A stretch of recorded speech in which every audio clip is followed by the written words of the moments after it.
Marriedpreneur Lifers. That's what we're gonna call you. For lifers. Marriedpreneur for Lifers.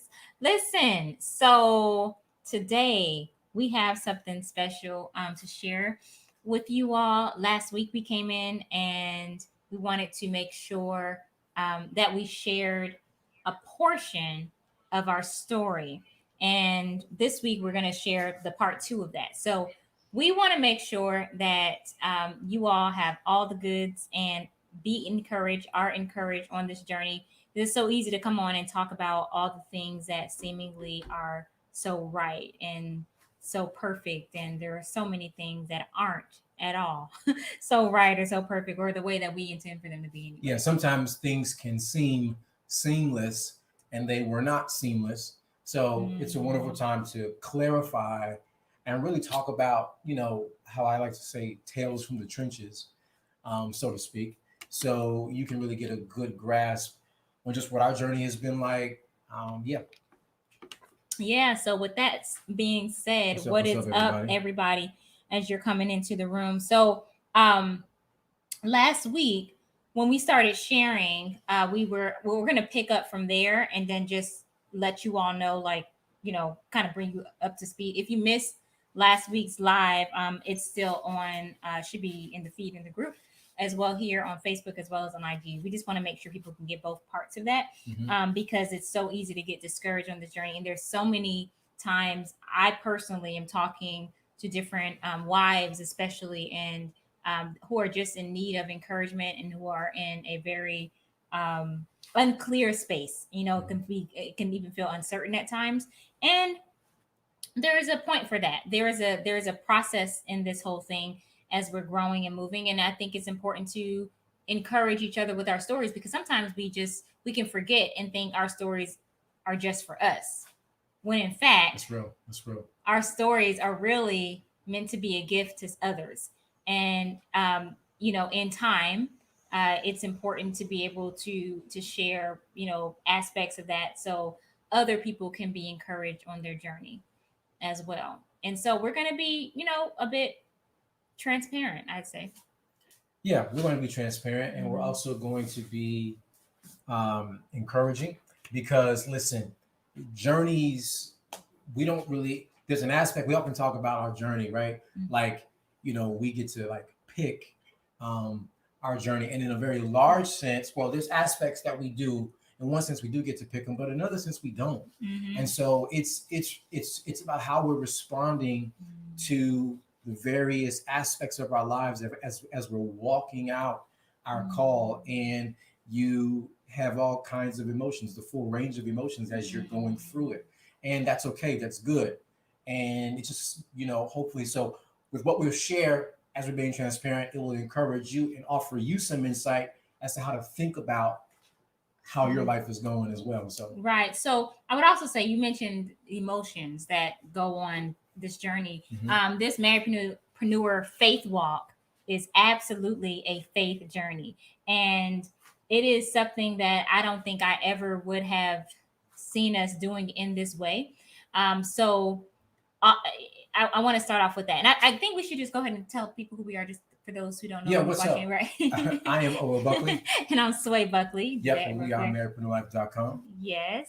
We help mission-minded married entrepreneurs and those who want to get more clarity, generate more income, and above all of that, leave a lasting impact. Yes, and basically, married entrepreneurs come to us to help them sync high-level systems with laser-clear strategy to build out their structure of legacy peaceably and profitably. So what we're doing today is not necessarily talking so much about the systems aspect per se or the business aspect per se, although while all this was going on, we were implementing systems, right? We were building businesses, and still are. But you mentioned something about the emotional aspect of it. I just want to really drop this quick plug too. We just dropped an episode on the Marriedpreneur Life podcast talking about this emotional roller coaster that we go through as marriedpreneurs. And sometimes if we're not aware of all of the ebbs and flows that come, we can sometimes think that we are the only ones going through it. And that is absolutely not the case. And so this episode, you can listen to it on the favorite podcasting platform, is really breaking down the 7 stages of emotion, of all the feelings. We call it the feeling spectrum, and so it's really dealing with emotional wellness for marriedpreneurs, especially those who may be feeling like, did I miss it? Like, are we supposed to be doing this? Like, what's going on? All this resistance. Well, resistance is actually one of the steps or the phases in the whole feeling spectrum. So we want to keep y'all encouraged. Y'all can check that out. Marriedpreneur Life podcast on your favorite podcasting platform. So I want to put that in there as well too. Also, since we're talking about that, as we during these last 5 years, so this last week and this week, we're celebrating what we call it's been coined by Lanisha in the group, our GOverasry meaning that is the anniversary of us going. God telling us to leave what we knew. That's to make it very plain. From where we were in Texas, really telling us to leave our home and telling us initially not even where to go yet. So and then I say leave our home, but leave our house, like our house that we own there, and we turn that into an investment property. But since then, a lot has happened, and we just wanted to give people a background of what that looks like for us. And we believe everybody has their own different story. And like I said earlier, our story is not for us alone. It's really to encourage other people on this journey. While we were doing these last, I guess I would say 5 years of doing this, we've had many conversations of like just making sure we're on the same page, making sure that we have the same vision, making sure that, things happen, feelings change, and just making sure that we're in tune with one another. Through that process, we were asking each other very significant questions. Some of those questions, we actually created a checklist for you all as you are building. If you're needing a type of checklist or roadmap to work together as you're building your legacy together, even if one of you is an entrepreneur, we believe that the family is called to entrepreneurship. So we have the Marriedpreneur checklist. You can definitely check that out either on our website or the link in the bio as well too. So wanted to make sure you all knew about that. Marriedpreneur checklist, very comprehensive checklist for the whole year to help walk you all through that. So with that being said, we can do a quick recap from where we were last week. We were living out of our suitcases, literally. We thought it was just going to be real quick because we said we are obeying God. So surely it's going to be quick. It's going to be quick. Whatever He wants us, to know or to learn or to do next, we're gonna, learn it as soon as we left our house. But that wasn't the case. That wasn't the case. It ended up being roughly about 2 years of living out of our suitcase. Right? It was about 2. Yeah, and so if you could imagine, June think about your life, now, your ability to go to the closet and grab this shirt or that whatever jacket or whatever, and then you have to condense everything down to just enough to really travel with, and then having those, smaller set of belongings, and then you're thinking this maybe will last a month, maybe ish, okay, maybe 2. Worst case 3, but then the 3 becomes the 4. Next thing you're a year in, and now you're a year and a half in, almost 2 years in, and living like that. And that can, let me say, and did wear on our psyche, wear on our minds. Not that even anything had to be wrong, but just living like that, which is not normal, for us to live that way. That in and of itself, with the feeling of uncertainty, because it's kind of funny, because at first we went from like a type of excitement, and then you kind of go through this range of emotions, and you end up sort of in this ravine, in this low place of like, what is going on? And then that starts to play on your emotions, and then that impacts how you talk to each other. And so our communication at that time, we realized that we needed to have better communication. Let me define better, because that's a vague word. Frequent, honest, real-time communication. And the reason why we learned that we needed to have that kind of communication during that sort of uncertain time period of living 2 years out of our suitcase is because we were talking like none of that was going on. And so we realized that, our norm of having our home where we, wake up together and do the same things and are in the same space, well, that wasn't anymore. Now we're sort of like in this suitcase, and And 1 month we're on planes, and another month we're not on planes, and then the next month we're on trains. You know, like literally planes, trains, and automobiles. And so with all of that going on, our communication was suffering. And we realized that we needed to have some really open and honest communication. So we realized, I'm saying that after having gone through that, we need to be communicative, and that needs to be frequent, that needs to be honest, that needs to be real time. Yeah. So as we did that for those 2 years, going back and forth, we did get the word, for those who didn't see it last week, to go to the East Coast. At first, when we were packing, I mentioned this, that we didn't even know where we were going to go. I was like, wait, Lord, we're just packing all our things up and giving things away, selling things. Where do we go? He said, go to your in-laws, my in-laws, your parents, for 30 days. He was going to tell us. So he told us to come during those 30 days, to come to the East Coast. And so that's when I spoke with my dad, because I knew he was in the New York area. And so I was like, Daddy, I don't know if we're supposed to get an apartment or what. We're going to start looking for a place. And he was like, yeah, just come stay with me until you figure it out. But, you know, I'm just like, well, we're grown. You know, we're not just trying to stay with our parents. But, you know, we're like, well, that makes the most sense right now to be with family until God shows us what to do next.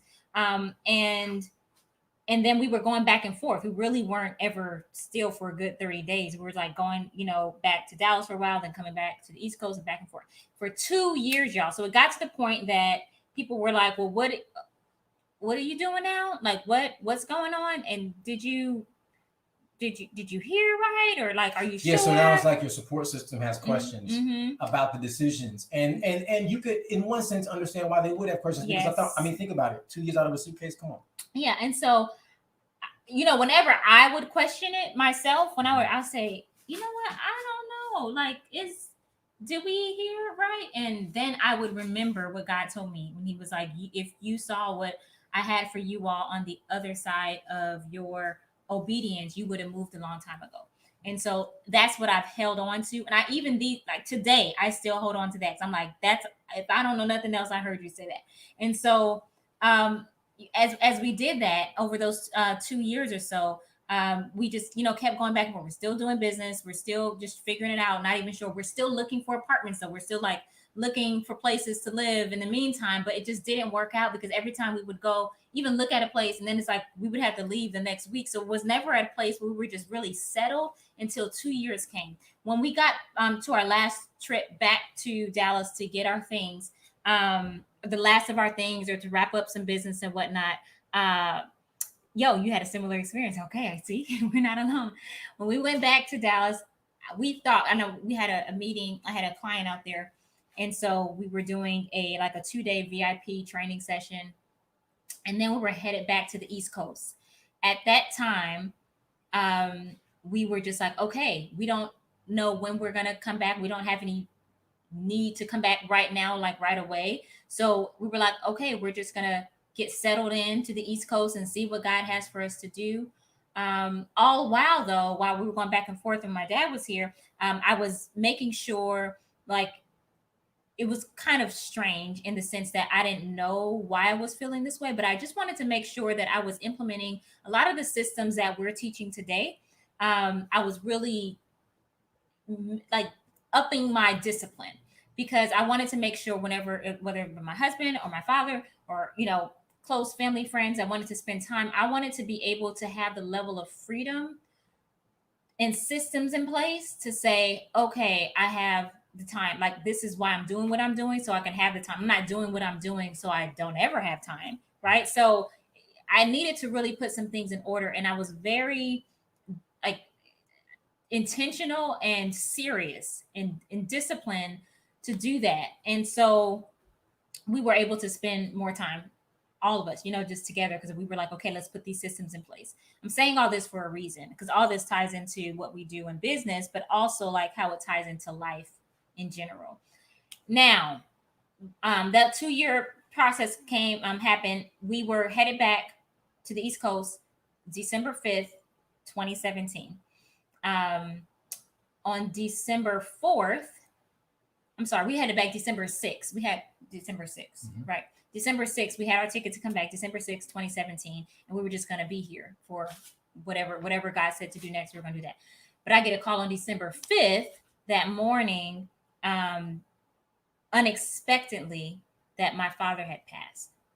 For those who didn't know, my father was a pastor, and it was and is devastating. Like I felt like my whole world had been turned inside out, upside down, just ran over with the 18 wheeler. It was just not, we were like, where did this even come from? Um, and when we got here, that happened on the 5th, we already had a plane ticket to come back on the 6th. But when I tell you, even through all this, it was such a supernatural peace and God's divine guidance of provision, just throughout this time of like, okay, what do we do now? Like, we came out here. I don't even know why we came out here, but this is where we are now. So, we go through all the services and the formalities and all that, and just trying to figure, okay, Lord, well, what do we do now? Do we go back to where we came from? If we do, where do we stay? Because we don't even know why we came out here, but we're like kind of just out here and just drifting. It felt like, but it was like we got that confirmation to be still, and all of this, all of it, all of it God was using for his glory. And so it was such a beautiful,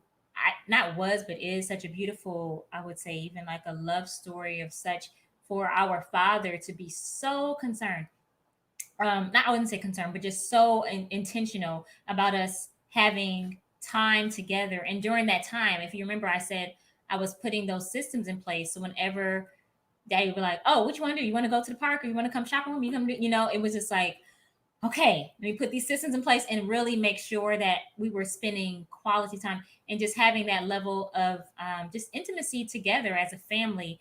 And to this day, this is why, for me personally, like, it's having the right systems in place are so critical for me. It's like a personal story for me, because I know how it can impact your life, and time is short, right? Like, we don't know. And so what we do want to know, what we do want to do, is make sure that we look back and say, I don't have any regrets, because I made sure that I invested in what was most important in relationships, right? And I had systems in place. And so this is why it's so important to me to make sure that not only that we're doing this, but then we're able to share this with others as well. Because at the end of the day, what does it matter what kind of business or how big of an empire you build if you've allowed the relationships that God's blessed you with to decay, right? And to atrophy and just waste away. And so, with that being said, we thought at that point, well, where do we go now? Do we just go back? Do we just go back where we came from? And we got, there was an announcement made at the church for the successor, a gentleman there who was going to be pastoring and taking, that space. And we were awesome. Okay, we support you. We praying for you, all that great stuff.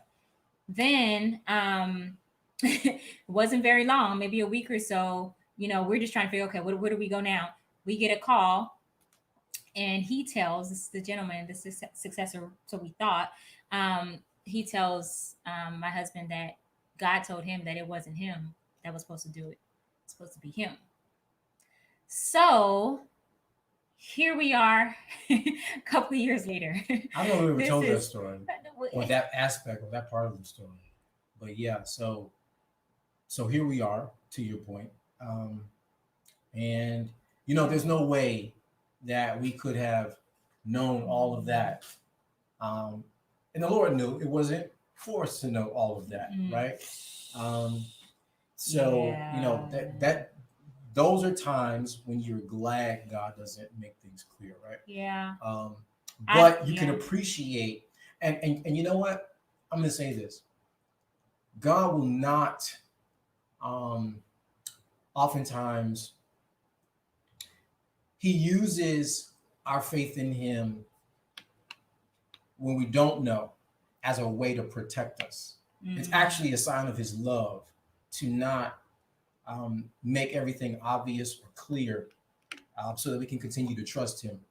Because if we knew everything, Listen. because it entails, your journey entails things, especially as you all are building, your journey entails things that are not going to feel good. That's right. And so if you now, unless you think otherwise, then keep living. Keep living. But your journey entails things. God's plan for you entails things that are not going to be pleasant. Yeah. At least in the moment and when they happen. Mm. But as you continue trusting Him over the course of time, it starts to become more clear, and you realize that His not making everything clear to you is a way of Him protecting you. Mm. There we go. Somebody trying to call in. You can say that part again. Yeah. Him not making everything clear to us is a way of Him protecting us. And so a lot of times we want to seek God to know all the details. And I understand why we do that, of course. But if we knew everything, why would we have to walk by faith, right? I'm telling you. So, and this has been such, and it is still like as we're processing and growing through it, and the questions like, well, why God? Like we were obedient. We left everything. We left everything that we could even think that, like anything that we would hold on to, we left it behind. And we thought that because of that, then we would be, we would it would not rain on us. We would not go through seasons of rain. But something that I said earlier too is like, it's not that the rain doesn't come, but it does. But as Proverbs says, it's, when the righteous run into trouble, have trouble, then we run into the name of the Lord, which is a strong tower, and then we're made safe. So it still rains, but we have somewhere to run to. And so I think that's so important to realize the distinction in that, not thinking like, oh, because you've been obedient, now it won't ever rain on you, right? You're never going to face any type of heartbreak and hard times and just hard situations to grieve through, and like trying to figure it all out. Like I just need space, to breathe emotionally. But at the same time, then we're like thrusted into this new situation, which I'm like, we didn't even seek this out. Like, absolutely not. Like, had God told me, I would have been like, oh no. It's okay. But He is so gracious because He knows me and better than I know me. And if I would have known, and then been disobedient, I would have been so regretful. I would have been so regretful because I would have been like, oh my goodness, I had this time and I didn't go. God is so faithful. And so I want to just I want to say that somebody said, yeah, that's me wanting to know everything. That's how it is on this journey. We like to know. We like to know what's next. But when it comes to a faith walk, when it comes to trusting God, when it comes to building business, all of these things, we're building by faith. We are doing what we do by faith. And so we grow through it. Like we learn, we implement systems, we have experiences, but we can't ever put our trust in anything other than the one who is the author and the finisher of our faith. And so I think it's so important. I wanted us to be able to share this story. This is the 5th year. This is the 5th year anniversary. We left out on June 2nd. And it's been a ride, I would say that it's definitely been a ride. And we wanted to start sharing a little more of the story to encourage other people. I think it took some time, just emotionally trying to figure out, well, how do we even say anything? Like, how do we even share this? But I think as we share it in segments and as we're ready, that, because I think we're still trying to figure out, okay, what just happened? Like we're often like, what is life? Yes, some things are clear, but still a lot of things are not. So we never get off of the trusting God train, right? Thank you. So we're still on that. We don't get off of that until the end. And even then, but it's such a I can tell you this for sure. We can say this for sure that it is so worth it. To obey God, to trust Him, and it's so okay with not knowing all the details, because you learn so much more about Him as well as about yourself in relation to Him. So and even toward each other, like our faith has matured and has grown as a result of this, and that has impacted us in business, in our marriage, in ministry, how we communicate, how we work together, how we see ourselves even now and going forward. So it's been so helpful. Yeah, it's been helpful. Yeah, we have. Please share. Yes, and we're still living out this. I mean, we all are still living out a journey too. But I feel like we're still um just realizing things. Realizing, wow, this has happened, and even knowing during those 2 years of going back and forth, all of that was a setup, right? It was a supernatural setup to position us where God wanted us to be so we could be ready. Because imagine if we didn't listen. Imagine if we weren't here. And imagine, us being told that we're supposed to come out here. It would have been like we were able to be here to build to go deeper in our relationships with my father, to build relationship with the people more so, even in the ministry at the church. And like we would not have been able to do that from afar. Yeah, I want to say this about that. Mm-hmm. You know, God will set your life up in such a way where you won't even be able to negotiate His will, because like we didn't have enough details to even negotiate. You know what I'm saying? It was just like, oh, okay, we'll leave, right? And so there's like We just were excitement in front like, of you. we were just like happy go lucky, like, Yeah, oh, it's this like is gonna excitement be. in front of you, but that's all you get. Because if all the details were lined out, we would have tried to negotiate this piece and that piece and that piece. Yeah, yeah. It was when I tell you just a process, but it's been like a supernatural peace is what I'll call it. And Yeah, I've been calling it's that kind of how the scripture says, peace that passes human understanding, like it surpasses human understanding. So it's not even a peace that you could even articulate, other than to say it's the peace of God. Yeah, so we just want to encourage you with that today. Yep, yeah. It's going to be it for today, but we want to encourage you with that. So regardless of where you all are on your journey, I know we're all at different places, and our stories, our testimonies are powerful, and they bring courage, to others, to the hearers, to those who hear. And so we hope that this encourages you, and as whatever God told you to do, that you do that, because there is wisdom, there is safety in that. There is safety in obedience. And so that's what we lean on today. When things look crazy and things looking like, well, what's going on? We're like, wait a minute, wait. God, we didn't call ourselves here.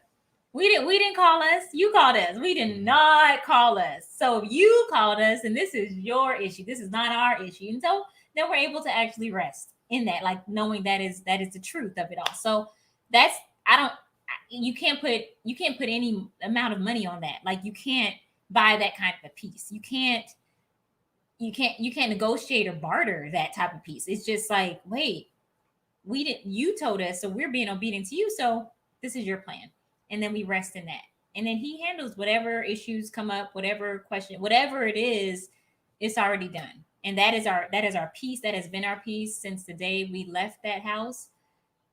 We've never experienced that peace like we've experienced it right now. So that is our hope for you all, that you draw from that experience and draw from whatever he's sharing or telling you to do, to know that on the other side of that obedience, that there are things that you can't buy. There's things that money can never buy, and peace is one of those. That I wouldn't barter that. I wouldn't exchange it. I wouldn't try to negotiate it for anything. I would just do what he says do. So we hope that this live today has been helpful for you as we've been sharing our GOverasry. If you missed part one, as we shared how it all began and how we ended up leaving the house literally in 7 days, moved, packed out, gave away cars, things, furniture, all types of things just to be obedient. It's a very supernatural move, very, very quickly. You can go back and watch that. We've left that up so you all can be encouraged of that on your journey. Okay, so hope this has been helpful for you. Let us know, and then we're gonna leave this recording up as well, Sue. So let us know in the comments as well. Make sure you share, tag people, so they can be encouraged on this journey as well too. There's not enough. You can't have too much encouragement. I'll say that. Can't have too much. So, all right, y'all. Until next time. Living purposefully, Powerfully, and profitably in sync. and sing. Peace out. Peace out.